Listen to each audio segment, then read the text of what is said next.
Na-meet ko kanina si Neneng B, yung viral na nagtitinda ng hotdog sandwich sa Carriedo, at nagulat ako sa experience ko.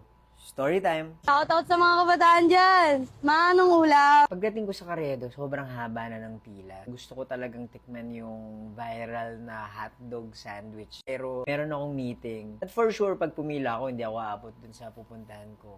Nakita ko yung t-shirt niya. Walang easy money, lahat pagod, puyat, at sakripisyo. Alam ko, very controversial yung sinabi niya dun sa trending video. Pero para sa akin, naiintindihan ko siya. Kung na-experience niyo yung walang-wala, wala kayong choice talaga kundi magsipag at kumayod. Ideally, sana yung mga kabataan, sina-enjoy nila yung buhay nila, hindi sila nagtatrabaho, pero reality is, meron talagang mga tao na wala silang choice kundi kumayod, kundi magugutom sila at yung pamilya nila. So, saludo ako sa mga working students dyan, sa mga breadwinners. Nakita ko na siya from afar. Busy kasi siya, ang dami kasing customer. Tapos nakita niya ako, medyo na-shock lang ako kasi hininto niya talaga yung ginagawa niya. Sabi niya sa akin, sa kakalakad mo, nagkita rin tayo.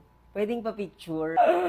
Kilala niya pala ako. Nagka-picture din ako sa kanya. Tapos hindi ko alam kung paano niya makikita yung mga photos namin. Pero in-upload ko sa Blue App. Bahala na.